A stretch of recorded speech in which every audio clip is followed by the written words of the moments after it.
நான் ரீபில்ட் பண்ண சொன்னது, ಮೊದಲನೆಯದಾಗಿ ನಾನು ಪುನಃ ಕಟ್ಟಲ್ಪಡಬೇಕು ಎಂಬುದಾಗಿ ಹೇಳಿದ್ದು அப்பா மேல வைத்திருக்கிற அன்பு, ತಂದೆಯ ಮೇಲಿಟ್ಟಿರುವಂತಹ ಪ್ರೀತಿ. ஆமென் ಆಮೆನ್. என்ன சொல்லுங்க? the love towards father, ದೇವರ ಮೇಲಿಟ್ಟಿರುವ ತಂದೆಯ ಮೇಲಿಟ್ಟಿರುವಂತಹ ಪ್ರೀತಿ, love towards father, ತಂದೆಯ ಮೇಲಿಟ್ಟಿರುವಂತಹ ಪ್ರೀತಿ, love towards father. ತಂದೆಯ ಮೇಲಿಟ್ಟಿರುವಂತಹ ಪ್ರೀತಿ. இது நான் உங்களுக்கு கொடுத்த தலைப்பு தான். ಇದು ನಾನು ನಿಮಗೆ ಕೊಟ್ಟಂತ ಶಿರೋನಾಮ. எப்படி எல்லாம் நேசிக்க போறீங்க அது உங்களை விட்டது. ಯಾವ ರೀತಿಯಾಗಿ ನೀವು ಪ್ರೀತಿಸುತ್ತೀರೋ ಅದು ನಿಮಗೆ ಬಿಟ್ಟಿದ್ದು. அன்பை ஒளித்து வைக்க முடியாது. ಪ್ರೀತಿಯನ್ನು ಬಚ್ಚಿಡಲು ಸಾಧ್ಯವಿಲ್ಲ. யார மேல அன்பு இருக்குதுன்னு உங்களை பார்த்தாலே நான் சொல்லிடுவேன். ಯಾರ ಮೇಲೆ ನಿಮಗೆ ಪ್ರೀತಿ ಇದೆ ಎಂಬುದನ್ನು ನೋಡಿದ ತಕ್ಷಣ ನಾನು ಹೇಳುತ್ತೇನೆ. heart is towards them. ಯಾಕೆಂದ್ರೆ ನನ್ನ ಹೃದಯ ಅವರ ಕಡೆಗೆ ಇದೆ. If you love Jesus, you cannot hide it because your life will show that you love Jesus. ನಿನ್ನ ಪ್ರೀತಿ ಯೇಸು ಕ್ರಿಸ್ತನ ಮೇಲಿದ್ದರೆ ಅದನ್ನು ನೀನು ಬಚ್ಚಿಡಲು ಸಾಧ್ಯವಿಲ್ಲ. ಯಾಕೆಂದರೆ ನಿನ್ನ ಜೀವನವು ನೀನು ಯೇಸು ಕ್ರಿಸ್ತನನ್ನು ಪ್ರೀತಿಸುತ್ತೀಯಾ ಎಂಬುದನ್ನು ತೋರಿಸುತ್ತದೆ. Hallelujah. Hallelujah. ಬೆಳಕை மறைத்து வைக்க முடியாது, அது மேல தான் வைக்க முடியும். ಬೆಳಕನ್ನು ಬಚ್ಚಿಡಲು ಸಾಧ್ಯವಿಲ್ಲ, ಅದನ್ನು ಮೇಲೇನೆ ಇಡಲು ಸಾಧ್ಯ. If love of Jesus is inside of you, it will be transparent to everybody. ಯೇಸು ಕ್ರಿಸ್ತನ ಪ್ರೀತಿ ನಿನ್ನಲ್ಲಿದ್ದರೆ ಅದು ಎಲ್ಲರಿಗೂ ಕಾಣುವಂತದ್ದಾಗಿರುತ್ತದೆ. So love him as you want to love him, but love him. ನಿಮಗೆ ಯಾವ ರೀತಿ ಇಷ್ಟವಾಗುತ್ತದೋ ಆ ರೀತಿಯಾಗಿ ಆತನನ್ನು ಪ್ರೀತಿಸಿರಿ, ಆದರೆ ಆತನನ್ನು ಪ್ರೀತಿಸಿರಿ. Hallelujah. Hallelujah. ಎರಡನೆಯದಾಗಿ ನಾನು ಹೇಳಿದೆನು, love towards church is very important. ಸಭೆಯನ್ನು ಪ್ರೀತಿಸುವುದು ಬಹಳ ಪ್ರಾಮುಖ್ಯತೆಯುಳ್ಳದ್ದಾಗಿದೆ. Church is the body of Christ and Christ is the head of the church. ಯಾಕೆಂದರೆ ಸಭೆಯಾದದ್ದು ಯೇಸು ಕ್ರಿಸ್ತನ ಶರೀರವಾಗಿದೆ, ಆತನು ಸಭೆಗೆ ಶಿರಸ್ಸಾಗಿದ್ದಾನೆ. You cannot be without church. ಆತನಿಲ್ಲದೆ ಸಭೆ ಇಲ್ಲ. You cannot be without church. ನೀನು ಸಭೆ ಇಲ್ಲದೆ ಇರಲು ಸಾಧ್ಯವಿಲ್ಲ. You are without church, which means that you are out of the body of Christ. ನೀನು ಸಭೆಯಲ್ಲಿ ಅಂಗವಾಗಿಲ್ಲದಿದ್ದರೆ ನೀನು ಯೇಸು ಕ್ರಿಸ್ತನ ಶರೀರವನ್ನು ಬಿಟ್ಟು ಹೊರಗಡೆ ಇರುವವನಾಗಿದ್ದಿ. You cannot decide whether should I go to church or not, because God decides whether you are part of the church or not. ನೀನು ಸಭೆಗೆ ಹೋಗಬೇಕೋ ಇಲ್ಲವೋ ಅದು ನೀನು ತೀರ್ಮಾನಿಸುವಂತಿಲ್ಲ. ಯಾಕೆಂದರೆ ಯೇಸು ಕ್ರಿಸ್ತನು ನೀನು ಸಭೆಯಲ್ಲಿ ಅಂಗವಾಗಿರುವುದನ್ನು ಆತನು ತೀರ್ಮಾನಿಸುವವನಾಗಿದ್ದಾನೆ. You don't decide who is your father, you don't decide who is your mother, you don't decide who is your brother, you don't decide who is your sister. You don't decide which is your church. He decides for you. ನೀನು ನಿನ್ನ ತಂದೆ ಯಾರೆಂಬುದು, ತಾಯಿ ಯಾರೆಂಬುದು, ಸಹೋದರನು ಯಾರೆಂಬುದು, ಸಹೋದರಿ ಯಾರೆಂಬುದನ್ನು ತೀರ್ಮಾನಿಸುವುದು ನೀನಲ್ಲ. ಅದೇ ರೀತಿಯಾಗಿ ಸಭೆ ಯಾವುದೆಂಬುದನ್ನು ತೀರ್ಮಾನಿಸುವುದು ನೀನಲ್ಲ, ಆತನು ತೀರ್ಮಾನಿಸುವವನಾಗಿದ್ದಾನೆ. It's God who decides the church for you.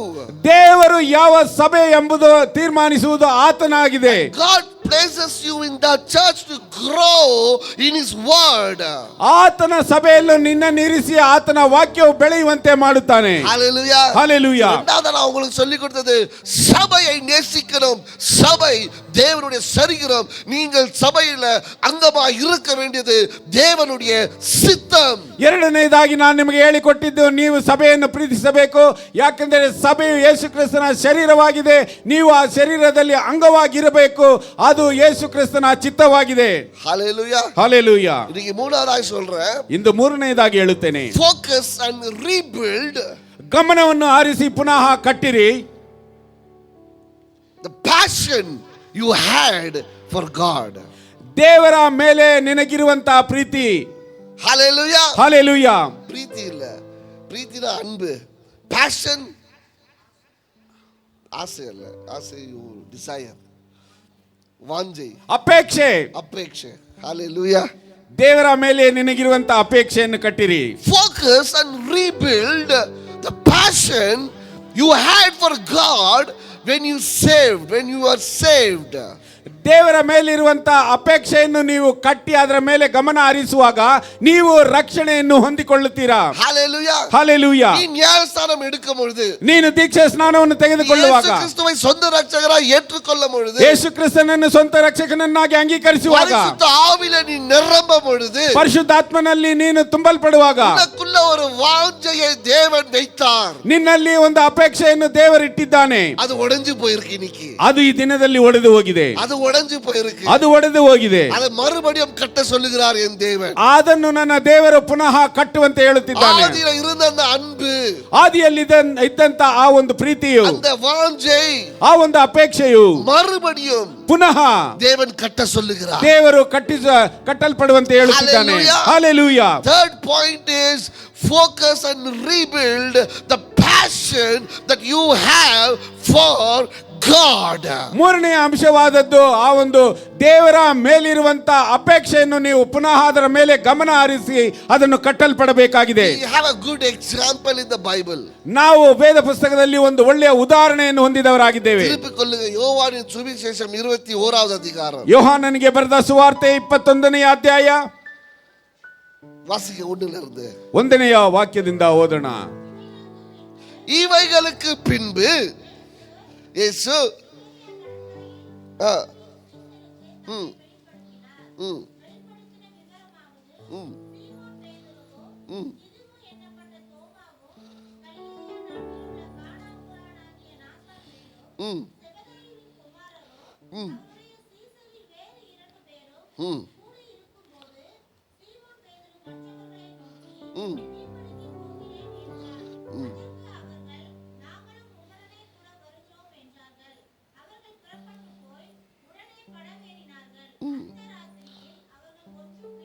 போதுங்க.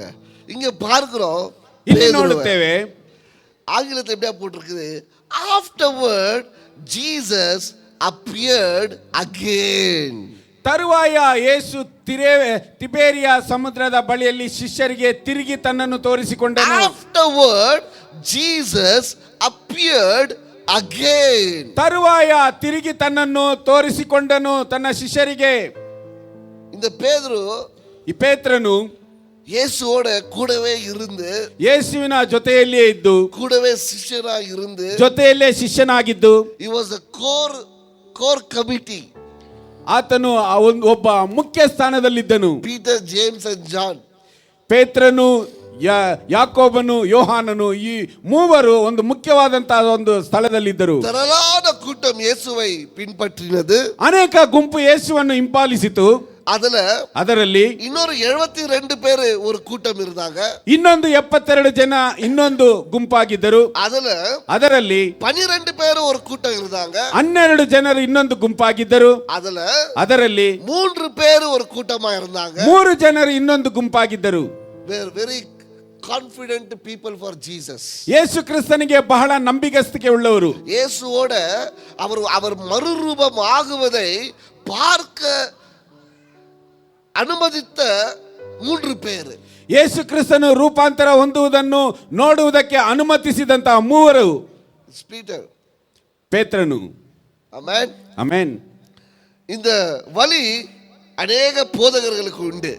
ಈ ಒಂದು ನೋವು ಅನೇಕ ಬೋಧಕರಿಗುಂಟು. ಕೂಡವೇ வைப்போம், ಜೊತೆಯಲ್ಲೇ ಇರಿಸುತ್ತೇವೆ. ಇವುಗಳ ನಂಬಿ ನಮ್ಮ என்ன வேணாலும் நம்ம செய்யலாம். ಇವರನ್ನು ಇಟ್ಟು ನಾವು ಏನನ್ನು ಬೇಕಾದರೂ ಮಾಡಬಹುದು. ಇವುಗಳ நம்ம நம்பலாம், ಇವರನ್ನು ನಾವು ನಂಬಬಹುದು. ஊழியத்துக்காக இவங்க என்ன வேணாலும் செய்வாங்க. ಸೇವೆಗೋಸ್ಕರ ಇವರು ಏನು ಬೇಕಾದರೂ ಮಾಡುತ್ತಾರೆ. அப்படி ஒரு நம்பிக்கை எல்லா போதகர்களுக்கும் சில பேர் மேல வரும். ಆ ರೀತಿಯಾದಂತ ನಂಬಿಕೆ ಎಲ್ಲಾ ಬೋಧಕರಿಗೂ ಕೆಲವರ ಮೇಲೆ ಬರುತ್ತದೆ. அதே போல இயேசு கிறிஸ்துவுக்கு, ಅದೇ ರೀತಿಯಾಗಿ ಯೇಸು ಕ್ರಿಸ್ತನಿಗೆ 3 பேர் மேல ரொம்ப நம்பிக்கை. ಈ 3ರ ಮೇಲೆ ಬಹಳ ನಂಬಿಕೆ. அதனால தான் கூட்டிட்டு போறாரு. ಆದ್ದರಿಂದಲೇ ಅವರನ್ನು ಜೊತೆಯಲ್ಲಿ ಕರೆದು ಹೋಗುತ್ತಾನೆ. கூட்டிட்டு போகும்போது, ಕರೆದುಕೊಂಡು ಹೋಗುವಾಗ ரகசியமான சில காரியங்களை இவர் இந்த 3 பேருக்கு அவர் வெளிப்படுத்துகிறார். ರಹಸ್ಯವಾದಂತ ಕೆಲವು ಕಾರ್ಯಗಳನ್ನು ಈ 3ರಿಗೆ ಆತನು ಪ್ರಕಟಪಡಿಸಿದನು. எந்த அளவுக்குனா, ಅದು ಎಷ್ಟರ ಮಟ್ಟಿಗೆ ಎಂದರೆ, மறுரூபமாகுவது, பிதாகிய தேவனோட பேசுவது, தேவ தூதர்கள் இறங்குவது, எலியா இறங்குவது, இந்த 3 பேர் பார்த்தாங்க. ಆತನು ರೂಪಾಂತರಗೊಳ್ಳುವುದು, ದೇವರೊಂದಿಗೆ ಮಾತನಾಡುವುದು, ಎಲಿಯನ್ನು ಇಳಿದು ಬರುವುದು, ಇವೆಲ್ಲವನ್ನು ಈ 3 ಜನರು ನೋಡಿದರು. ಯೇಸು ಕ್ರಿಸ್ತ ಕಾಟಿனார் அவர்களுக்கு. ಯೇಸು ಕ್ರಿಸ್ತನು ಇದನ್ನು ಅವರಿಗೆ ತೋರಿಸಿದನು. ஏன் தெரியுமா? ಯಾಕೆ ಗೊತ್ತಾ? போன பிறகு, ನಾನು ಹೋದ ನಂತರ நடத்துவாங்க, ಇವರು ಇದನ್ನು ನಡೆಸುತ್ತಾರೆ ಎಂಬುದಾಗಿ, இவங்க நடத்துவாங்க, ನನ್ನ ಸೇವೆಯನ್ನು ಇವರು ನಡೆಸುತ್ತಾರೆ, ಇವರು ಸಾಕ್ಷಿಯಾಗಿರುತ್ತಾರೆ, செய்தது அத்தனையும் இவங்க சொல்லுவாங்க, ನಾನು ಮಾಡಿದ ಅಷ್ಟನ್ನು ಇವರು ಹೇಳುವವರಾಗಿರುತ್ತಾರೆ. இவர்தான் மெஸ்ஸையா என்று சொல்லி இவங்க அறிக்கையிடுவாங்க. ಈತನೇ ಮೆಸ್ಸಯ್ಯ ಎಂಬುದಾಗಿ ಹೇಳಿ ಇವರು ಅರಿಕೆ ಮಾಡುತ್ತಾರೆ. நாம் மரித்த மூன்றாவது நாள் உயிர் தெழுந்த பிறகு எனக்கு சாட்சியாக இவர்கள் இருப்பாங்க. ನಾನು ಸತ್ತು ಮೂರನೇ ದಿನ ಪುನರುತ್ಥಾನವಾಗಿ ಎದ್ದ ಮೇಲೆ ನನಗೆ ಸಾಕ್ಷಿಯಾಗಿ ಇವರು ಇರುತ್ತಾರೆ. ಆಮೆನ್. ಆಮೆನ್. அந்த நம்பிக்கையோட ಆ ನಂಬಿಕೆಯೊಂದಿಗೆ பேதுருவை கூடவே வெச்சிருக்கிறார். ಪೇತ್ರನನ್ನು ಜೊತೆಯಲ್ಲಿ ಇರಿಸಿದ್ದನು. ಆದರೆ அவர் கூட இருக்கும்போது ಆತನ ಜೊತೆಯಲ್ಲಿ ಇರುವಾಗಲೇ 3 தடவை 3 ಸಾರಿ ಮರುದಲಿತದ್ದು ಆತನನ್ನು ತ್ಯಜಿಸಿದನು ಪೇದರು.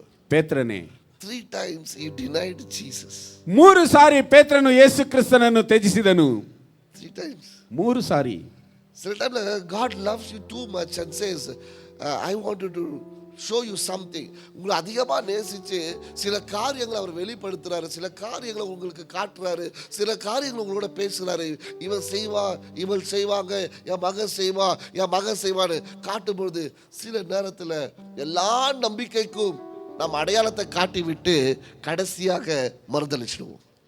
ಕೆಲವು ಸಮಯಗಳಲ್ಲಿ ಯೇಸು ಕ್ರಿಸ್ತನು ನಮ್ಮನ್ನು ಅಧಿಕವಾಗಿ ಪ್ರೀತಿಸಿ ಆತನು ನಮ್ಮ ಮೇಲಿಟ್ಟಿರುವಂತಹ ಪ್ರೀತಿಯಿಂದ ಕೆಲವು ಕಾರ್ಯಗಳನ್ನು ನಮಗೆ ತೋರಿಸಿ ಆತನು ಮಾಡುವಂತಹ ಕೆಲವು ಕಾರ್ಯಗಳನ್ನು ನಮಗೆ ಹೇಳಿ ನಮ್ಮ ಮೇಲೆ ನಂಬಿಕೆ ಇಟ್ಟು ನಾನು ಹೇಳುವಂತಹ ಕಾರ್ಯಗಳನ್ನು ಮಾಡುವಂತಹ ಕಾರ್ಯಗಳು ಈತನು ಮಾಡುತ್ತಾನೆ ಎಂಬುದಾಗಿ ನಂಬಿ ಆತನು ನಮಗೆ ಹೇಳುವಾಗ ನಾವು ಅದೇ ರೀತಿಯಾಗಿ ನಾವು ನಂಬಿಕೆಯನ್ನು ತೋರಿಸಿ ಕಡೆಯಲ್ಲಿ ನಾವು ಆತನನ್ನು ತ್ಯಜಿಸಿ ಬಿಡುತ್ತೇವೆ. வாக்குத்தத்தங்களை தேவனுக்கு நம்ம கொடுத்திருப்போம். ಎಷ್ಟು ವಾಗ್ದಾನಗಳನ್ನು ದೇವರಿಗೆ ನಾವು ಕೊಟ್ಟಿರುತ್ತೇವೆ. எவ்வளவு தடவை ஆண்டவருக்கு நம்ம சத்தியத்தை பண்ணி கொடுத்திருப்போம். ಎಷ್ಟು ಸಾರಿ ಕರ್ತನಿಗೆ ನಾವು ಸತ್ಯವನ್ನು ನಾವು ಮಾಡಿಕೊಟ್ಟಿರುತ್ತೇವೆ. ಪೇತ್ರನ போல எவ்வளவு பேர் சொல்லிருப்போம், யார் விட்டு போனாலும் நான் உன்னை விட்டு போக மாட்டேன். ಪೇತ್ರನ ಹಾಗೆ ನಾವು ಎಷ್ಟು ಸಾರಿ ಹೇಳಿರುತ್ತೇವೆ, ಯಾರೇ ನಿಮ್ಮನ್ನು ಬಿಟ್ಟು ಹೋದರೂ ನಾನು ನಿಮ್ಮನ್ನು ಬಿಟ್ಟು ಹೋಗುವುದಿಲ್ಲ ಎಂಬುದಾಗಿ. ஹalleluya. ಹಲ್ಲೆಲೂಯಾ.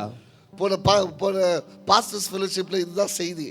ಕಳೆದ ಆ ಒಂದು ಬೋಧಕರ ಐಕ್ಯತೆಯಲ್ಲಿ ಇದೇ ಸಂದೇಶ. இந்த செய்தி அல்ல, ಈ ಸಂದೇಶವಲ್ಲ, அதுல ஒரு பாயிண்ட் சொல்றாரு அவரு. ಅದರಲ್ಲಿ ಒಂದು ಅಂಶವನ್ನು ಹೇಳುತ್ತಾನೆ. ಪಾಸ್ಟರ್, ಬೋಧಕರೇ, ಸಾವರ ವರೆಗೂ ಉங்க ಕೂಡவே இருப்பேன் பாஸ்டர். ಸಾಯುವವರೆಗೂ ನಾನು ನಿಮ್ಮ ಜೊತೆಯಲ್ಲೇ ಇರುತ್ತೇನೆ. ஹalleluya. ಹಲ್ಲೆಲೂಯಾ. அவர் சொல்லிட்டாரு, ಆತನು ಹೇಳಿದ್ದಾನೆ, 40 வருஷம் ஊழியத்தின் ಅನುಭವத்துல 40 ವರ್ಷ ಸೇವೆ ಅನುಭವದಲ್ಲಿ நிறைய பேர் சொல்லிட்டாங்கப்பா இத. ಈ ವಾಕ್ಯವನ್ನು ಅನೇಕರು ಹೇಳಿಬಿಟ್ಟರು. பாஸ்டர், ಬೋಧಕರೇ, ಸಾಗರ ವರೆಗೂ ಉங்களை விட மாட்டேன். ಸಾಯುವವರೆಗೂ ನಾನು ನಿಮ್ಮನ್ನು ಬಿಡುವುದಿಲ್ಲ. ಆಮೆನ್. ಆಮೆನ್. ஆனா அவர் சிரிச்சிட்டு சொல்றாரு, ಇದ ಬಗ್ಗೆ நிறைய பேர் சொல்லிட்டு போயிட்டாங்கப்பா. ಆದರೆ ಆತನು ನಗುತ್ತಲೇ ಹೇಳಿದನು, ಈ ರೀತಿಯಾಗಿ ಅನೇಕರು ಹೇಳಿ ಹೋದರಪ್ಪ. ಪೇದ್ರು ಕೂಡ, ಪೇತ್ರನು ಸಹ, நான் உங்களை சாகல விட மாட்டேன், ನಾನು ನಿಮ್ಮನ್ನು ಸಾಯಲು ಬಿಡುವುದಿಲ್ಲ. கொஞ்சம் முரடான ஆளு. ಆತನು ಸ್ವಲ್ಪ ಹೊರಟಾದ ಮನುಷ್ಯ. பிடிக்க வரும்போதே ಅರ್ವಾಲ எடுத்து ಕಾದ வெட்டிட்டான். ಆತನು ತನ್ನಲ್ಲಿದ್ದಂತ ಆ ಒಂದು ಕತ್ತಿಯನ್ನು ತೆಗೆದು ಕಿವಿಯನ್ನು ಕೊಯ್ದವನು. கரெக்டா? பேதுரு தானே வெட்டினாருங்க, பேதுரு தானே வெட்டினாரு. ஆனா 21வது வசனத்துல பாருங்க, 21ನೇ ಅಧ್ಯಾಯದಲ್ಲಿ ನೋಡಿ, ಯೇಸು ಉಯಿರ್ ತೆಗೆದಿಟ್ಟು பிறகு ಯೇಸು ಆತನು ಪುನರುತ್ಥಾನವಾಗಿ ಎದ್ದ ಮೇಲೆ தேடுறாரு பேதுரு எங்க இருக்கிறாருன்னு சொல்லிட்டு. ಆತನು ಪೇತ್ರನನ್ನು ಹುಡುಕುತ್ತಿದ್ದಾನೆ, ಎಲ್ಲಿದ್ದಾನೆ ಪೇತ್ರನು ಎಂಬುದಾಗಿ. என்ன பண்றாங்க தெரியுமா? ಏನು ಮಾಡಿದರು ಗೊತ್ತಾ? ಯೇಸು ಕ್ರಿಸ್ತು போன பிறகு, ಯೇಸು ಕ್ರಿಸ್ತನು ಹೋದ ಮೇಲೆ ஒரு ಫುಲ್ ಸ್ಟಾಪ್, ಒಂದು ಅಲ್ಲಿ ಒಂದು ವಿರಾಮ, மினிஸ்ட்ரிக்கு, ಆ ಸೇವೆಗೆ. எல்லாம் வாங்க, நமக்கு தெரிஞ்ச ஒரே வேலை மீன் பிடிக்கிறது தான். ಎಲ್ಲರೂ ಬನ್ನಿರಿ, ನಮಗೆ ತಿಳಿದಂತ ಒಂದೇ ಕೆಲಸ ಮೀನು ಹಿಡಿಯುವುದು, போலாம், ಹೋಗೋಣ. people who are in leadership, I'm telling you, we all should be very careful. தலைமைத்துவத்தில் இருக்கிற நீங்க எல்லாரும் ரொம்ப ஜாக்கிரதையா இருக்கணும். ವ್ಯಕ್ತಿಗಳು ಆ ಒಂದು ಮುಖಂಡರಾಗಿರುವಂತ ನೀವು ಬಹಳ ಎಲ್ಲಾ ಸಮಯದಲ್ಲಿಯೂ ನೀವು ಬಹಳ ಜಾಗರೂಕತೆ ಉಳ್ಳವರಾಗಿರಬೇಕು. அந்த வசனத்தை வாசிச்சு பாருங்க. ಆ ವಾಕ್ಯವನ್ನು ಓದಿ ನೋಡಿ. சைமன் பேதுரு என்ன தெரியுமா சொல்றான்? ಸೀಮೋನ ಪೇತ್ರನು ಏನು ಹೇಳುತ್ತಿದ್ದಾನೆ? ನಾನು ಮೀನು பிடிக்க போறேன், ನಾನು ಮೀನು ಹಿಡಿಯುವುದಕ್ಕೆ ಹೋಗುತ್ತೇನೆ. ಅಲ್ಲ, ಅವನು ಯಾರಿಗೂ ಕೂಪಿಡ್ಲ ಪಾருங்க. ಅಲ್ಲಿ ಅವನು ಯಾರನ್ನು ಕರೆದಿಲ್ಲ. கூப்பிட்டு இருக்கிறாரா? ಅಲ್ಲಿ ಯಾರನ್ನು ಕರೆದಿದ್ದಾನೆ? இரண்டாவது வசனத்தை வாசிங்க. ಇಲ್ಲ, ಯಾರು?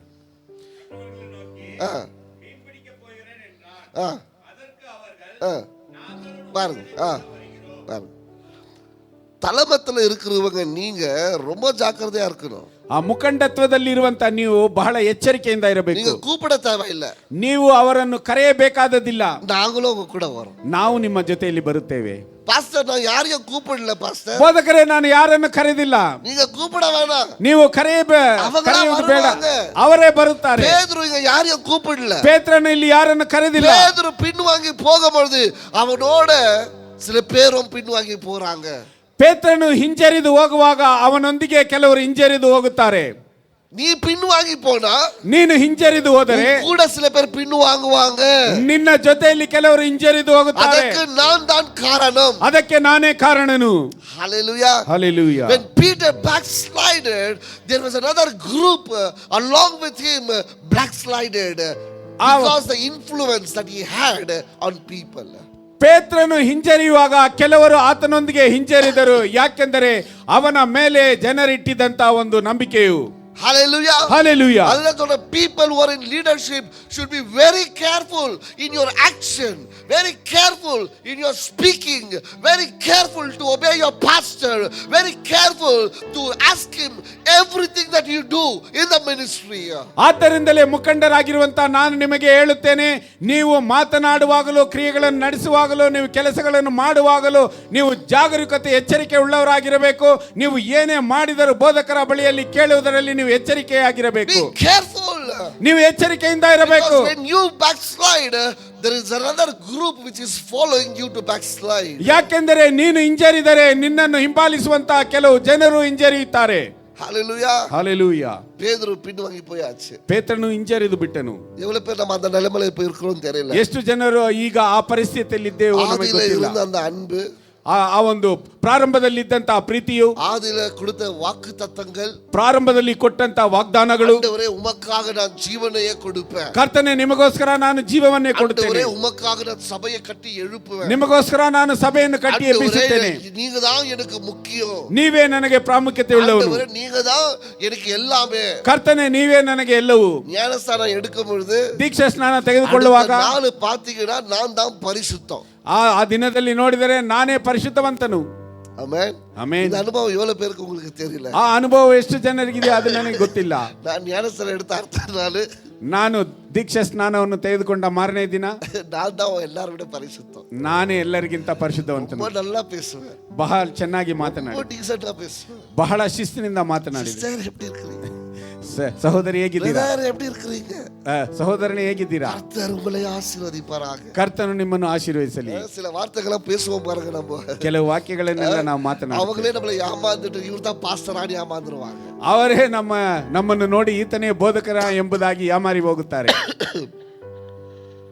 அந்த ஒரு 4-5 ஆண்டுகளுக்கு பிறகு, ಒಂದು 4-5 ವರ್ಷಗಳ ನಂತರ நான் ஞானஸ்தானம் எடுத்தனா என்கிற எண்ணமே இல்லாதது போல நான் வாழ ஆரம்பித்தேன். ನಾನು ದೀಕ್ಷಾ ಸ್ನಾನವನ್ನು ತೆಗೆದುಕೊಂಡಿದ್ದೇನಾ ಎಂಬುದರ ಒಂದು ಜ್ಞಾನವೇ ಇಲ್ಲದ ಹಾಗೆ ಜೀವಿಸುತ್ತಿದ್ದೇನೆ. எடுத்தப்போ ತೆಗೆದುಕೊಂಡ ಮೇಲೆ நான் தான் பரிசுத்தம், ನಾನೇ ಪರಿಶುದ್ಧವಂತನು. ஆனா நாட்கள் செல்ல செல்ல செல்ல, ಆದರೆ ದಿನಗಳು ಕಳೆಯುತ್ತಾ ಕಳೆಯುತ್ತಾ ಕಳೆಯುತ್ತಾ ஞானஸ்தானம் எடுத்தனா என்கிற அந்த பயம் கூட நமக்கு இல்லாததை போல வாழ ನಾನು ஆரம்பிக்கிறோம். ದೀಕ್ಷಾ ಸ್ನಾನ ತೆಗೆದುಕೊಂಡೇನಾ ಎಂಬುವಂತ ಭಯವೂ ಸಹ ನಮಗೆ ಇಲ್ಲದ ಹಾಗೆ ಜೀವಿಸುತ್ತೇವೆ. ஹல்லேலூயா. ಹಲ್ಲೆಲೂಯಾ. கர்த்தர் உங்களை மறுபடியும் உன்னுடைய ஞானஸ்தானத்தை ஞாபகப்படுத்த சொல்லுகிறார். ಕರ್ತನು ಪುನಃ ನಿನ್ನ ದೀಕ್ಷಾ ಸ್ನಾನವನ್ನು ಜ್ಞಾಪಕಪಡಿಸುವಂತೆ ಹೇಳುತ್ತಿದ್ದಾನೆ. நீ ஒப்பு கொடுத்த வாழ்க்கையை உனக்கு ஞாபகப்படுத்த சொல்லுகிறார். ನೀನು ಒಪ್ಪಿಸಿಕೊಂಡಂತ ಜೀವನವನ್ನು ಆತನು ನಿನಗೆ ಜ್ಞಾಪಕಪಡಿಸುವಂತೆ நீரே ಹೇಳುತ್ತಿದ್ದಾನೆ. என் ரட்சகர் என்று சொல்லி நீ கொடுத்த அந்த வாக்கை அவர் மறுபடியும் ஞாபகப்படுத்த சொல்லுகிறார். ನೀನೇ ನನ್ನ ರಕ್ಷಕನು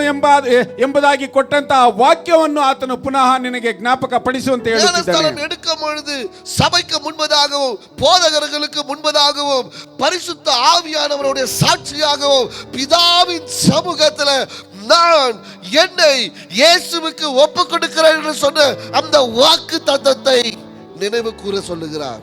ದೀಕ್ಷಾ ಸ್ನಾನ ತೆಗೆದುಕೊಂಡ ಅಂದು ಸಭೆಗೆ ಮುಂದೆ, ಆ ಒಂದು ಬೋಧಕರ ಮುಂದೆ, ಪರಿಶುದ್ಧಾತ್ಮನಿಗೆ ಮುಂದೆ ನೀನು ಕೊಟ್ಟಂತ ಯೇಸು ಕ್ರಿಸ್ತನೇ ನನ್ನ ರಕ್ಷಕನು ಎಂಬುದಾಗಿ ನೀನು ಕೊಟ್ಟಂತ ವಾಗ್ದಾನವನ್ನು ಇಂದು ನೀನು ಜ್ಞಾಪಕ ಪಡಿಸಿಕೊಳ್ಳುವಂತೆ ಆತನು ಹೇಳುತ್ತೇನೆ. சொல்லலையா நீங்க? ನೀವು ಆ ರೀತಿಯಾಗಿ ಹೇಳಲಿಲ್ಲವಾ? Didn't we say that? ನೀವು ಆ ದಿನದಲ್ಲಿ ಆ ರೀತಿಯಾಗಿ ಹೇಳಲಿಲ್ಲವಾ? சொன்னமா இல்லையா? ನಾವು ಹೇಳಿದೆವಾ ಇಲ್ಲವಾ? சபைக்கு முன்பதாகவும், ಸಭೆಗೆ ಮುಂದೆ, போதகருக்கு முன்பதாகவும், ಬೋಧಕರ ಮುಂದೆ, பரிசுத்த ஆவியானவரின் சாட்சியாகவும், ಪರಿಶುದ್ಧಾತ್ಮನ ಸಾಕ್ಷಿಯಾಗಿಯೂ, பிதாவிடத்துல ತಂದೆಯ ಬಳಿಯಲ್ಲಿ நீங்க ஒப்பு கொடுத்தீங்களா இல்லையா? ನೀವು ಒಪ್ಪಿಸಿಕೊಟ್ಟಿರಾ ಇಲ್ಲವಾ?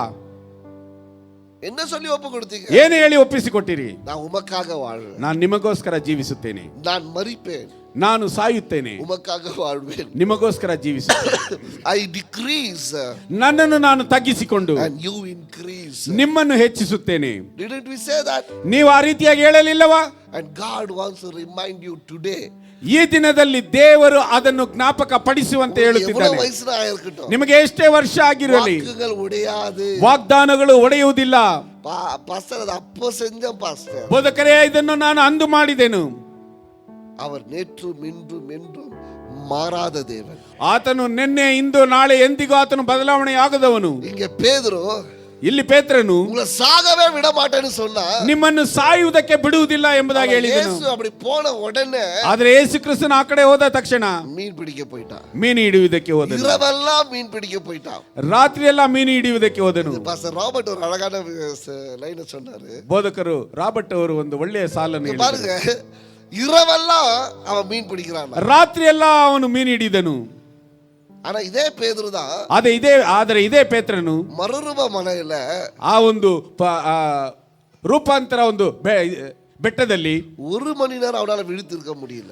1 ಗಂಟೆ ಕಾಲ ಅವನಿಂದ ಎಚ್ಚರಿಕೆಯಿಂದ ಇರಲು ಸಾಧ್ಯವಿಲ್ಲ. வேதம் சொல்லுது இரவெல்லாம் மீன் பிடிச்சான்.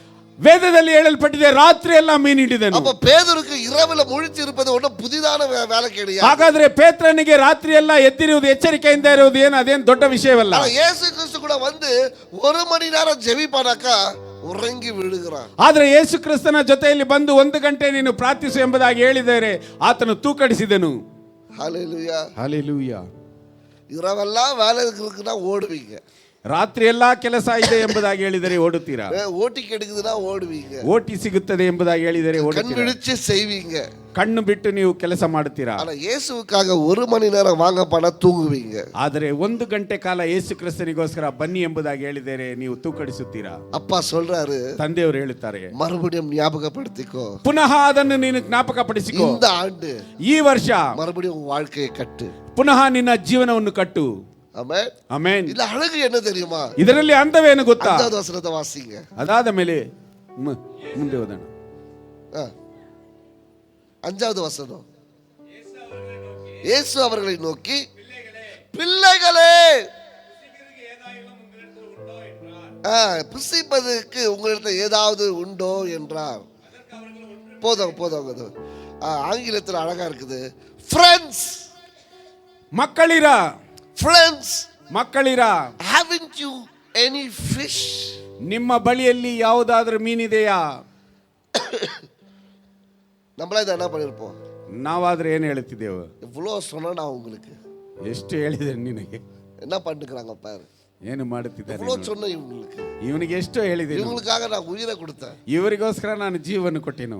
கூடவே 3.5 வருஷம் இருந்து இவங்களுக்கு ட்ரைனிங் கொடுத்தேன். 3.5 ವರ್ಷ ನನ್ನ ಜೊತೆಯಲ್ಲಿದ್ದು ಇವರಿಗೆ ತರಬೇತಿ ಕೊಟ್ಟೆನು. போட் எடுத்துக்கிட்டு ಹೋಗಿ ಬಿಟ್ಟನು ಬೋಟ್. அப்படியே சாவு போடா, ಹಾಗೆ ಸಾಯಿ ಹೋಗು. நம்ம அப்படிதானே சொல்லியிருப்போம். ನಾವು ಹಾಗೆ ಹೇಳುತ್ತಿದ್ದೆವು. ஆனா இயேசு கிறிஸ்து வந்து என்ன சொல்றாரு? ಆದ್ರೆ ಯೇಸು ಕ್ರಿಸ್ತನು ಇಲ್ಲಿ ಏನು ಹೇಳುತ್ತಿದ್ದಾನೆ? ஃப்ரெண்ட்ஸ், ಮಕ್ಕಳಿರಾ, நண்பனே, ಸ್ನೇಹಿತರೆ, ஏதாவது கிடைச்சிச்சா? ಏನಾದ್ರೂ ಸಿಕ್ಕಿತಾ? பேதுரு உடைஞ்சிட்டார் அங்கேயே. ಪೇತ್ರನು ಅಲ್ಲೇ ಒಡೆದು ಹೋದನು. He was broken ಆತನು ಅಲ್ಲೇ ಒಡೆದು ಹೋದನು. because Jesus loved him so much. ಯಾಕೆಂದ್ರೆ ಯೇಸು ಕ್ರಿಸ್ತನು ಅವನನ್ನು ಅಷ್ಟರ ಮಟ್ಟಿಗೆ ಪ್ರೀತಿಸಿದನು. நண்பர்களே, ಸ್ನೇಹಿತರೆ, ஏதாவது கிடைச்சிச்சாப்பா? ಏನಾದರೂ ಸಿಕ್ಕಿತಪ್ಪ? அவங்க யாருன்னு தெரியல, ಅವರಿಗೆ ಯಾರು ಎಂಬುದು ಗೊತ್ತಿಲ್ಲ. சொல்றாரு, சரியான இடத்துல உன் வலைய போடு. ಆತನು ಹೇಳಿದನು, ಸರಿಯಾದ ಸ್ಥಳದಲ್ಲಿ ನಿನ್ನ ಬಲೆಯನ್ನು ಬೀಸು. மீன் தானே வேணும், ನಿನಗೆ ಮೀನು ಬೇಕಲ್ಲವೇ? கொடுக்கிறேன். ನಾನು ಕೊಡುತ್ತೇನೆ. வசனம் சொல்கிறது, ವಾಕ್ಯದಲ್ಲಿ ಹೇಳಲ್ಪಟ್ಟಿದೆ, நெட்டு கிழிந்து விழுகிற அளவுக்கு மீன்கள் அவை பிடித்தார்கள் என்று சொல்லி. ಬಲೆಯು ಅರಿದು ಹೋಗುವಷ್ಟರ ಮಟ್ಟಿಗೆ ಮೀನುಗಳು ಅದರಲ್ಲಿ ಸಿಕ್ಕಿದವು. இதோட அர்த்தம் என்ன தெரியுமா? ಇದರ ಅರ್ಥವೇನೆಂದರೆ, நான் புரிந்து கொண்ட அர்த்தம், ನಾನು ಅರ್ಥ ಮಾಡಿಕೊಂಡಂತ ಒಂದು ಅರ್ಥವು, இந்த உலக பிரகாரமான ஆசீர்வாதம் தேவனுடைய ஒரு வார்த்தையில உண்டு. ಈ ಲೋಕದಾದಂತ ಆಶೀರ್ವಾದಗಳು ದೇವರ ಒಂದು ಮಾತಿನಲ್ಲಿದೆ. இதுக்கு தானே ஓடுற நீ? ಇದಕ್ಕೋಸ್ಕರ ನೀನು அந்த ಓಡುತ್ತೀಯ. மீனுக்கு தானே ஓடுற? ಆ ಮೀನಿಗೋಸ್ಕರ ಓಡುತ್ತೀಯ. இதெல்லாம் தேடியும் உனக்கு கிடைக்கல, ರಾತ್ರಿ ಎಲ್ಲ ಸಿಕ್ಕಿ ನಿನಗೆ ಸಿಗಲಿಲ್ಲ. சரி, அதுவும் நான் உனக்கு கொடுக்கிறேன். ನಾನು ಅದನ್ನು ನಿನಗೆ போடு ಕೊಡುತ್ತೇನೆ. வலைய வலது பக்கத்துல. ಬಲೆಯನ್ನು ಬಲಗಡೆಯಲ್ಲಿ ಬೀಸು. Put your net on the right side. ಬಲಗಡೆಯಲ್ಲಿ ನಿನ್ನ ಬಲೆಯನ್ನು I ಬೀಸು. will give you the fish also. ಅದು ನಿನಗೆ ಅದರಲ್ಲಿ ಮೀನು ಸಹ ಸಿಗುತ್ತದೆ. But don't lose the purpose. ಆದರೆ ನಿನ್ನ ಉದ್ದೇಶವನ್ನು ನೀನು ಬಿಟ್ಟು ಬಿಡಬೇಡ. மீன் பிடிக்கிறவன அவனை நான் கூப்பிடவே இல்ல. ಆದರೆ ಮೀನು ಹಿಡಿಯುವವರಾಗಿ ನಿನ್ನನ್ನು ನಾನು ಕರೆದಿಲ್ಲ. மீனோ கொடுக்கிறேன். ಆದರೆ ನಾನು ನಿನಗೆ ಮೀನು ಕೊಡುತ್ತೇನೆ. ஆனா மீனை பிடிக்கவன கூப்பிடல. ಆದರೆ ಮೀನನ್ನು ಹಿಡಿಯುವುದಕ್ಕೆ ನಾನು ನಿನ್ನನ್ನು ಕರೆದಿಲ್ಲ. மீனை கொடுத்துட்டு ಪೇತ್ರನಿಗೆ ಮೀನನ್ನು ಕೊಟ್ಟು பிறகு கூப்பிடுறாரு. ನಂತರ ಆತನನ್ನು ಕರೆದನು. I will finish very fast. ನಾನು ಬೇಗನೆ ಅಂತ್ಯಗೊಳಿಸುತ್ತೇನೆ. 15வது வசனம். 15ನೇ ವಾಕ್ಯ.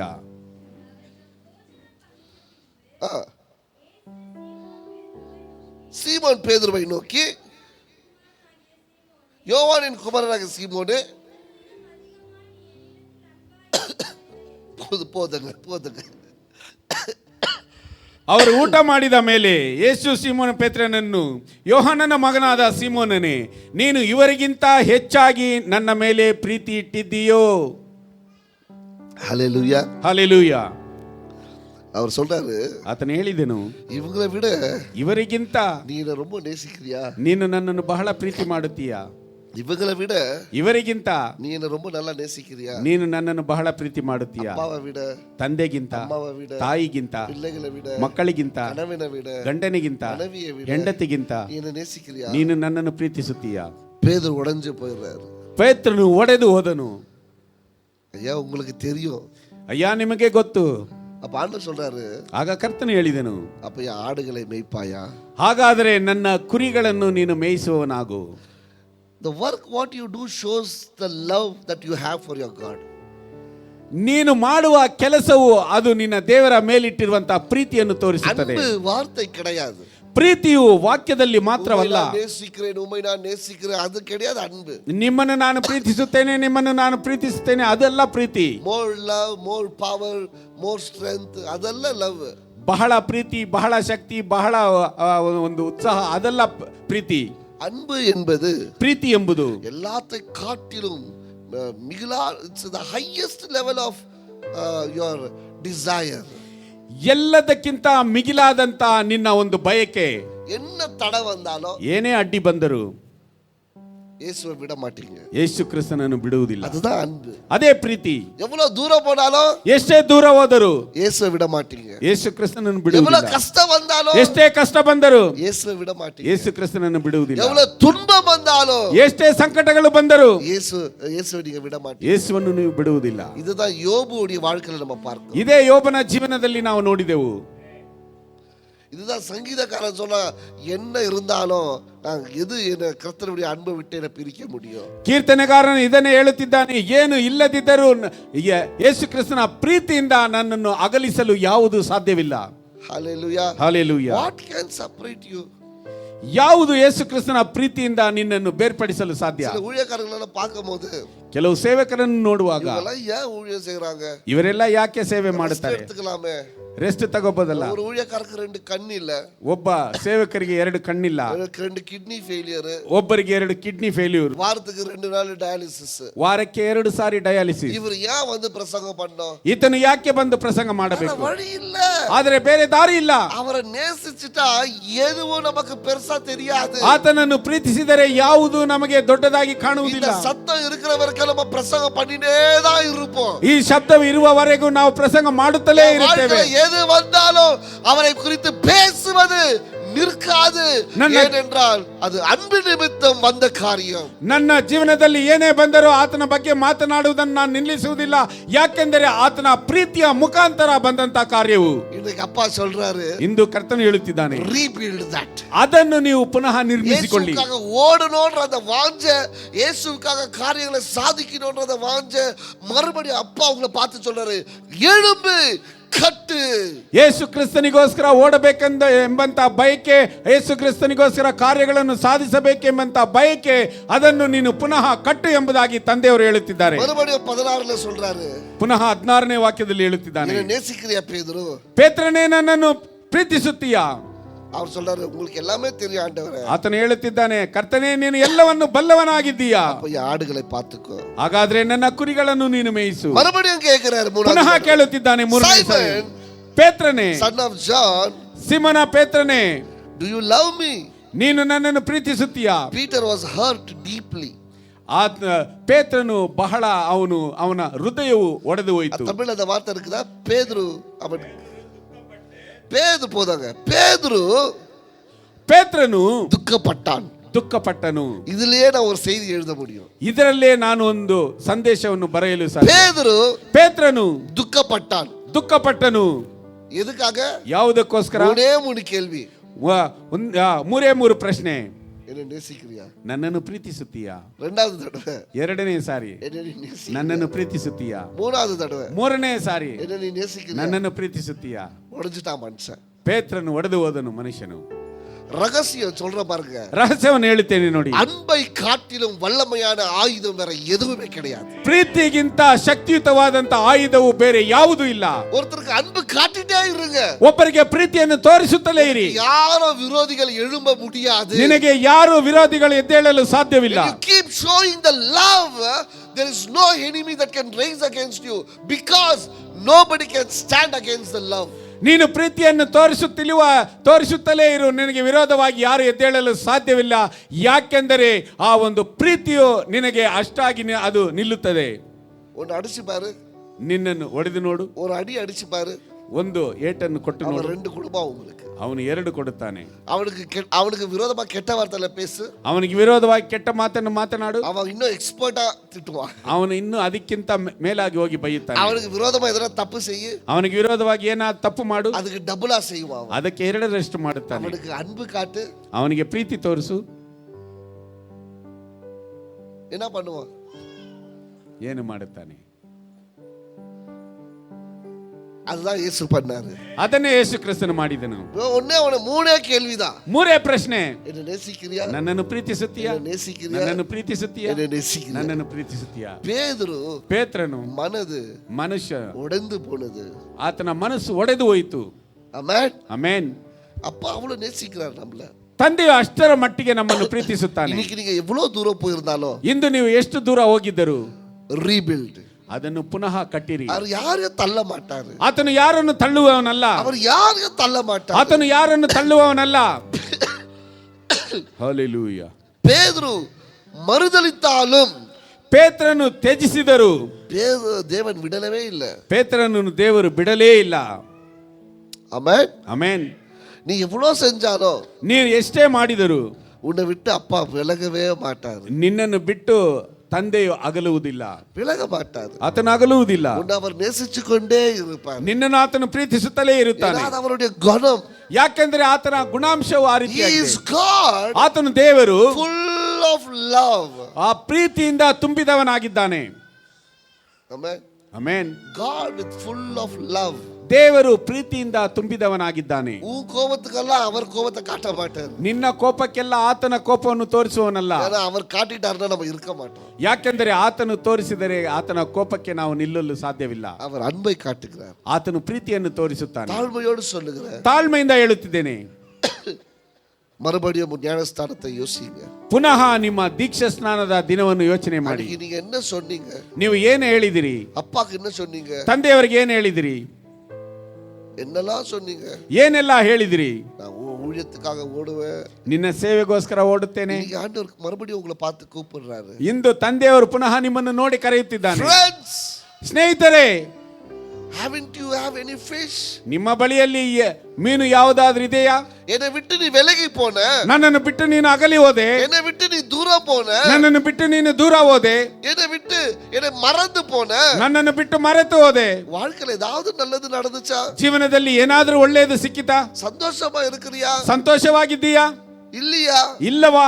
இப்போ நான் சொல்றேன், ಈಗ ನಾನು ಹೇಳುತ್ತೇನೆ, சரியான இடத்துல ಸರಿಯಾದಂತಹ ಸ್ಥಳದಲ್ಲಿ வலையை போடு, ಬಲೆಯನ್ನು ಹಾಕು.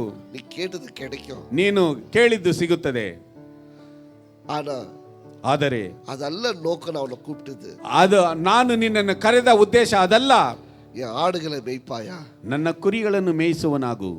என் ஆடுகளை மேய்ப்பாயா? ನನ್ನ ಕುರಿಗಳನ್ನು ಮೇಯಿಸುವವನಾಗು. என் ஆடுகளை மேய்ப்பாயா? ನನ್ನ ಕುರಿಗಳನ್ನು ಮೇಯಿಸುವವನಾಗು. தேவச்சனமே, ದೇವಜನರೇ, நீ அப்பாவை நேசிக்கிறனா, ನೀನು ತಂದೆಯನ್ನು ಪ್ರೀತಿಸುವುದೇ ಆದರೆ நீ ஆடுகளை மேய்ப்ப ஓடுவேன். ನೀನು ಕುರಿಗಳನ್ನು ಮೇಯಿಸಲು நீ ಓಡುತ್ತೀಯ. அப்பாவை நேசிக்கிறனா, ತಂದೆಯನ್ನು ನೀನು சுவிசேஷத்தை ಪ್ರೀತಿಸಿದರೆ சொல்ல ஓடுவேன். ಸುವಾರ್ತೆಯನ್ನು ಸಾರಲು ಓಡುತ್ತೀಯ. நீ ಅಪ್ಪಾவை நேசிக்கிறனா, ತಂದೆಯನ್ನು ಪ್ರೀತಿಸುವುದಾದರೆ ஆத்துமாக்களை அறுவடை செய்வேன். ಆತ್ಮಗಳನ್ನು ನೀನು ಸಂಪಾದಿಸುತ್ತೀಯ. இதுதான் ஒரே வழி தேவனுடைய அன்பை நீ வெளிப்படுத்துவதற்கு. ಇದು ಒಂದೇ ದಾರಿ ದೇವರ ಪ್ರೀತಿಯನ್ನು ನೀನು ಹೊರಪಡಿಸುವುದಕ್ಕೆ. ஆமென். ಆಮೆನ್. நீ ಅಪ್ಪಾவை நேசிச்சா, ತಂದೆಯನ್ನು ಪ್ರೀತಿಸಿದರೆ, உனக்கு மீன் நிறைய கிடைக்கும் நினைச்சினா, ಮೀನು ಬಹಳ ಸಿಗುತ್ತದೆ ಎಂಬುದಾಗಿ ಅಂದುಕೊಂಡರೆ, அவர் உன்னை ಅದಕ್ಕೆ கூப்பிடவே ಇಲ್ಲ. ಆತನು ನಿನ್ನನ್ನು ಅದಕ್ಕೋಸ್ಕರ ಕರೆದಿಲ್ಲ. அப்பா உன்னை கூப்பிட்டது உன்னை ஆசீர்வதிக்கணும்னு நினைச்சா ಕರ್ತನು ನಿನ್ನನ್ನು ಕರೆದದ್ದು ಆಶೀರ್ವದಿಸಬೇಕೆಂಬುದಕ್ಕಾಗಿದ್ದರೆ அவர் சிலுவைக்கு போகவே அவசியம் கிடையாது. ಆತನು ಶಿಲುಬೆಗೆ ಹೋಗಬೇಕಾದದ್ದು ಅವಶ್ಯಕತೆ ಇಲ್ಲ. அப்படியே உன்னை ஆசீர்வதிச்சிருப்பார். ಆತನು ಅಲ್ಲಿಯೇ ನಿಮ್ಮನ್ನು ಆಶೀರ್ವದಿಸುತ್ತಿದ್ದನು. அப்பா உன்னை கூப்பிட்டது ತಂದೆ ನಿಮ್ಮನ್ನು ಕರೆದದ್ದು அவருடைய ஆடுகளை மேய்க்க, ಆತನ ಕುರಿಗಳನ್ನು ಮೇಯಿಸುವುದಕ್ಕೆ, ஆடுகளை மேய்ப்ப. ಕುರಿಗಳನ್ನು ಮೇಯಿಸುವುದಕ್ಕೆ. ஆமென். ಆಮೆನ್. ஆடுகளை மேய்க்க. ಕುರಿಗಳನ್ನು ಮೇಯಿಸುವುದಕ್ಕೆ. ஒரு சம்பவம் ஞாபகம் வருது. ಒಂದು ಸಂಭವವು ಜ್ಞಾಪಕಕ್ಕೆ ಬರುತ್ತದೆ. சொல்லி நான் முடிக்கிறேன். ಅದನ್ನು ಹೇಳಿ ನಾನು ಮುಕ್ತಾಯಗೊಳಿಸುತ್ತೇನೆ. ஒரு தகப்பன் ಒಬ್ಬ ತಂದೆಯು அவருடைய மகளை, ಆತನ ಮಗಳನ್ನು ஒரு திருமணத்துல ஒரு ஒரு வாலிபனுக்கு கட்டி கொடுத்தார். ಆತನನ್ನು ಒಬ್ಬ ಯೌವನಸ್ಥನಿಗೆ ವಿವಾಹ ಮಾಡಿಕೊಟ್ಟನು. அந்த குடும்பமும் மிகவும் பெரிதா இருக்கிறது. ಆ ಕುಟುಂಬವು ಬಹಳ ದೊಡ್ಡದು. கட்டி கொடுத்த இந்த பெண்ணுக்கு ಮದುವೆ ಮಾಡಿಕೊಟ್ಟಂತ ಈ ಹುಡುಗಿಗೆ சந்தோஷமே கிடையாது. ಸಂತೋಷವೇ ಇಲ್ಲ. துக்கம், ದುಃಖ, வேதனை, ವೇದನೆ, கவலை, ಚಿಂತೆ, வீட்டுல கொடுமை, ಮನೆಯಲ್ಲಿ ಆಕೆಗೆ ಸಂಕಷ್ಟ, மாமியாரோட கொடுமை, ಅತ್ತೆಯ ಒಂದು ಬಾಧೆ, கணவனுடைய கொடுமை, ಗಂಡನ ಬಾಧೆ, சூழ்நிலைகள், ಸನ್ನಿವೇಶಗಳು, இப்படியான ஒரு வாழ்க்கை அந்த பெண்ணுக்கு. ಈ ರೀತಿಯಾದಂತ ಜೀವನ ಆ ಹುಡುಗಿಗೆ. இந்த தகப்பன் எப்பொழுதுமே வருவார். ಈ ತಂದೆ ಯಾವಾಗಲೂ ಬರುವವನಾಗಿದ್ದಾನೆ. வரும்பொழுது இவங்களை அவமானப்படுத்துவாங்க. ಬರುವಾಗ ಈತನನ್ನು ಅವರು ಅವಮಾನ அந்த ಪಡಿಸುತ್ತಿದ್ದರು, வீட்டுல இருக்கிறவங்க. ಆ ಮನೆಯಲ್ಲಿ ಇರುವವರು. ஆனா அவருக்கு தெரியாத மாதிரியே வருவாரு. ಆದರೆ ಅವರಿಗೆ ಆತನು ಅದನ್ನು ಗೊತ್ತಿಲ್ಲದವನಾಗಿಯೇ ಬರುತ್ತಿದ್ದನು. அவங்க ಮಗಳ பார்ப்பதற்கு. ಆತನ ಮಗಳನ್ನು ನೋಡುವುದಕ್ಕೆ. மக சொல்வா நீங்க வராதீங்க. ಮಗಳು ಹೇಳುತ್ತಿದ್ದಳು, ನೀವು ಬರಬೇಡಿ, இங்க வந்தா உங்களுக்கு மரியாதை இல்ல, வராதீங்க. ನೀವಿಲ್ಲಿ ಬಂದರೆ ನಿಮಗೆ ಮರ್ಯಾದೆ ಇಲ್ಲ, ಅವಮಾನ, ಆದ್ದರಿಂದ ಬರಬೇಡಿ. மறுபடியும் ಪುನಃ அவங்க அப்பா பழம்லாம் வாங்கின்னு ಆತನು ಹಣ್ಣುಗಳನ್ನು ತೆಗೆದು மறுபடியும் அந்த பொண்ணை பார்க்க போவாரா. ಪುನಃ ಮಗಳನ್ನು ನೋಡುವುದಕ್ಕೆ மறுபடியும் சொல்லுமா, ಪುನಃ ಆಕೆ ಹೇಳುತ್ತಿದ್ದಳು, உங்களுக்கு தான் தெரியுமே, ಅಪ್ಪ ನಿಮಗೆ ಗೊತ್ತಲ್ಲವಾ, இவங்க அவமானப்படுத்துவாங்க, ಇವರು ನಿಮ್ಮನ್ನು ಅವಮಾನ நீ ಪಡಿಸುತ್ತಾರೆ, வராத. ನೀನು ಬರಬೇಡ. மறுபடியும் அவங்க அப்பா மறுபடியும் பழத்தை வாங்கிட்டு வர ಪುನಃ ಆತನು ಆ ಹಣ್ಣುಗಳನ್ನು ತೆಗೆದುಕೊಂಡು மறுபடியும் ಬರುತ್ತಿದ್ದನು. அந்த பொண்ணு அழுவுமா, ಪುನಃ ಆಕೆ ಅಳುತ್ತಿದ್ದಳು, ಮಗಳು, நீ ஏன் வர, ತಂದೆ ನೀವು ಯಾಕೆ ಬರುತ್ತೀರಾ, அவனை மறுபடியும் அவமானப்படுத்து. ಇವರು ನಿಮ್ಮನ್ನು ಪುನಃ ಅವಮಾನ ಪಡಿಸುತ್ತಾರೆ. அவங்க அப்பா சொன்னாரா, ಅವರ ತಂದೆ ಹೇಳಿದರಂತೆ, உன் மேல வச்சிருக்கிற அன்பு, ನಿನ್ನ ಮೇಲಿಟ್ಟಿರುವಂತ ಪ್ರೀತಿ, இந்த அவமானங்கள் ಈ ಅವಮಾನಗಳು எனக்கு பெருசா தெரியாது, ನನಗೆ ದೊಡ್ಡದಾಗಿ ಗೊತ್ತಾಗುತ್ತಿಲ್ಲ, நீ முக்கியம், ನನಗೆ ನೀನು ಮುಖ್ಯ அப்படின்றத அப்பா சொல்லுவாரு. ಆ ರೀತಿಯಾಗಿ ತಂದೆ ಹೇಳುತ್ತಿದ್ದರು. நிறைய தகப்பன் அப்படி பார்த்திருக்கிறீங்களே. ಅನೇಕ ತಂದೆಗಳನ್ನು ನೀವು ಆತರ ಆ ರೀತಿಯಾಗಿ ನೋಡಿದ್ದೀರಾ. பெண் கொடுத்த ஒரே காரணத்துக்காக, ಹೆಣ್ಣು ಕೊಟ್ಟಂತ ಒಂದೇ ಕಾರಣಕ್ಕೋಸ್ಕರ எல்லாத்தையும் விட்டுட்டு ಎಲ್ಲವನ್ನು ಬಿಟ್ಟು அவங்க வந்து அங்க நிப்பாங்க. ಅವರು ಬಂದು ಅಲ್ಲಿ ನಿಲ್ಲುತ್ತಿದ್ದರು. இயேசு கிறிஸ்து அங்க வந்து அப்படிதான் நிக்கிறார். ಯೇಸು ಕ್ರಿಸ್ತನು ಬಂದು ಅಲ್ಲೇ ಆ ರೀತಿಯಾಗಿ ನಿಂತನು. உங்களை நேசிக்கிறதுனால, ಆತನು ನಿಮ್ಮನ್ನು ಪ್ರೀತಿಸುವುದರಿಂದ எத்தனை தடவை நீங்க என்ன அவமானப்படுத்தினாலும், ಎಷ್ಟು ಸಾರಿ ನೀನು ನನ್ನನ್ನು ಅವಮಾನ ಪಡಿಸಿದರು, நான் வந்து நிப்பேன். ನಾನು ಬಂದು ನಿಲ್ಲುತ್ತೇನೆ. ஏன்னா ಯಾಕೆಂದರೆ நான் உன்னை நேசிக்கிறேன். ನಾನು ನಿನ್ನನ್ನು ಪ್ರೀತಿಸುತ್ತೇನೆ. ஹல்லேலூயா. ಹಲ್ಲೆಲೂಯಾ. அநேக தடவை நம்ம வாழ்க்கையில அவரை அவமானப்படுத்தி இருக்கிறோம். ಅನೇಕ ಸಾರಿ ನಮ್ಮ ಜೀವನದಲ್ಲಿ ಆತನನ್ನು ನಾವು ಅವಮಾನ ಪಡಿಸಿದ್ದೇವೆ. இயேசுவை அலட்சியப்படுத்தி இருக்கிறோம். ಯೇಸು ಕ್ರಿಸ್ತನನ್ನು ನಾವು ಅಲಕ್ಷ್ಯ ಮಾಡಿದ್ದೇವೆ. ஆனாலும் ಆದರೂ அப்பா வராரு. ತಂದೆ ಬರುತ್ತಾನೆ. ஏன் தெரியுமா? ಯಾಕೆ ಗೊತ್ತಾ? அவரோட நேசிக்கிறபடியா. ಆತನು ನಿನ್ನನ್ನು ಪ್ರೀತಿಸುವುದರಿಂದ. அப்பா சொல்றாரு, இன்னைக்கு ತಂದೆ ಎಂದು ನಿನಗೆ ಹೇಳುತ್ತಿದ್ದಾನೆ, மறுபடியும் ஞாபகத்துக்குள்ளவா, ಪುನಃ ನೀನು ಜ್ಞಾಪಕದಲ್ಲಿ ಬಾ. எனக்கு கொடுத்த வாக்கு என்ன, ನನಗೆ ಕೊಟ್ಟಂತ ವಾಗ್ದಾನವೇನು, நீ என்னை ஏற்றுக்கொள்ளும் போது நீ சொன்ன வார்த்தை என்ன, ನನ್ನನ್ನು ಅಂಗೀಕರಿಸುವಾಗ ನೀನು ನನಗೆ ಹೇಳಿದಂತ ಮಾತು ಏನು, என்னோட சந்தோஷமாக இருப்பேன்னு சொன்ன அந்த வார்த்தை எங்க, ನಿನ್ನೊಂದಿಗೆ ಸಂತೋಷವಾಗಿರುತ್ತೇನೆ ಎಂಬುದಾಗಿ ಹೇಳಿದಂತ ಮಾತು ஓடுவேன்னு சொன்ன வார்த்தை எங்க, ನಿನಗೋಸ್ಕರ ಓಡುತ್ತೇನೆ ಎಂಬುದಾಗಿ ಹೇಳಿದಂತ ಮಾತು ಎಲ್ಲಿ, ஜெபிப்பேன்னு சொன்ன வார்த்தை எங்க, ನಿನಗೋಸ್ಕರ ನಾನು ಪ್ರಾರ್ಥಿಸುತ್ತೇನೆ ஆடுகளை நான் மேய்ப்பேன்னு சொன்ன வார்த்தை எங்க, ನಿಮ್ಮ ಕುರಿಗಳನ್ನು ಮೇಯಿಸುತ್ತೇನೆ ಎಂಬುದಾಗಿ ಹೇಳಿದಂತ ಮಾತಲ್ಲಿ. God is asking to focus and rebuild that love, that passion that you have for God. ಆ ಒಂದು ಪ್ರೀತಿಯ ಮೇಲೆ, ಆ ಒಂದು ಅಪೇಕ್ಷೆ, ನೀವು ದೇವರ ಮೇಲೆ ಇಟ್ಟಿರುವಂತ ಅಪೇಕ್ಷೆಯ ಮೇಲೆ ನೀವು ಅದರ ಮೇಲೆ ಗಮನವಿಟ್ಟು ಪುನಃ ಅದನ್ನು ಕಟ್ಟಿ ಎಂಬುದಾಗಿ ಹೇಳುತ್ತಿದ್ದಾನೆ. ಸಾಗರ ವರೆಗೂ, ನಾನು ಸಾಯುವವರೆಗೂ ಒನ್ನ ಸಾಧಿಕಲಲ್ಲ ಪರವಾಗಿಲ್ಲ, ಏನು ಸಾಧನೆ ಮಾಡಲಿಲ್ಲವಾದರೂ ಪರವಾಗಿಲ್ಲ, ಪ್ರಸಂಗ பண்ணியே செத்த, ನಾನು ಸಂದೇಶವನ್ನೇ ಕೊಟ್ಟು ಸತ್ತರು என் வாழ்க்கை பரிபூர்ணம், ನನ್ನ ಜೀವನವು ಪರಿಪೂರ್ಣ. ஏன்னா வாழ்க்கை முழுவதுமாக அவரை நேசித்துக் கொண்டே நான் அவரை பிரசங்கம் பண்ணிக்கொண்டே இருப்பேன். ಯಾಕೆಂದರೆ ಜೀವನ ಪೂರ್ತಿ ನಾನು ಆತನು ಪ್ರೀತಿಸುತ್ತಲೇ ಪ್ರಸಂಗ ಮಾಡುತ್ತಿರುತ್ತೇನೆ. Amen. Amen. That's enough for me. ಅದು ನನಗೆ ಸಾಕು. ஆசீர்வாதங்கள் மீனை போல. ಆಶೀರ್ವಾದಗಳು ಮೀನಿನ ಹಾಗೆ. அப்பா ஒரு வார்த்தை சொன்னார்னா, ತಂದೆ ಒಂದು ಮಾತು ಹೇಳಿದರೆ அது வைக்கிறதுக்கு உனக்கு வீடு கூட பத்தாது. ಅದನ್ನು ಇಡುವುದಕ್ಕೆ ನಿನಗೆ ಮನೆ ಸಾಲುವುದಿಲ್ಲ. அதெல்லாம் கொடுப்பாரு. ಆದರೆ ಆತನ ಅದನ್ನು ಕೊಡುತ್ತಾನೆ. ஆனா நோக்கம் அது கிடையாது. ಆದರೆ ಉದ್ದೇಶವು ಅದಲ್ಲ. 2 வீடு கொடுப்பாரு, 3 வீடு கொடுப்பாரு, 4 வீடு கொடுப்பாரு, 5 கார் கொடுப்பாரு. ಅದು ನೋಕ ಇಲ್ಲ. 2 ಮನೆ, 3 ಮನೆ, 4 ಮನೆ, 5 ಕಾರ್ ಇದೆಲ್ಲ ಆತನು ಕೊಡುತ್ತಾನೆ. ಆದರೆ ಆತನ ಉದ್ದೇಶವು ಅದಲ್ಲ. ಸುವಿಶೇಷ, ಸುವಾರ್ತೆ, ಆಡುಗಳನ್ನು ಮೇಯಿಸುವುದು, ಕುರಿಗಳನ್ನು ಮೇಯಿಸುವುದು. ಆಮೆನ್. ರೀಬಿಲ್ಡ್, ಪುನಃ ಕಟ್ಟಿರಿ. ರೀಫೋಕಸ್, ಪುನಃ ನೀವು ಗಮನ ಹರಿಸಿರಿ. ಆನ್ ಯೋರ್ ಬ್ಯಾಪ್ಟಿಸಮ್, ಆ ದೀಕ್ಷಾ ಸ್ನಾನ ತೆಗೆದುಕೊಂಡ ದಿನದಂದು ನೀವು ಜ್ಞಾಪಕ ಪಡಿಸಿಕೊಳ್ಳಿರಿ. ತಲೈಪು, ಸಂದೇಶದ ಶಿರೋನಾಮ, focus and rebuild on the passion that God gave you in the first stage. ಮೊದಲನೆಯ ಹಂತದಲ್ಲಿ ದೇವರು ನಿನಗೆ ಕೊಟ್ಟಂತ ಅಪೇಕ್ಷೆಯ ಮೇಲೆ ಗಮನ ಹರಿಸಿ ಅದನ್ನು ಪುನಃ ಕಟ್ಟಿರಿ. ನಾವೆಲ್ಲರೂ ಹಾಗೆ ಎದ್ದು ನಿಂತುಕೊಳ್ಳೋಣ.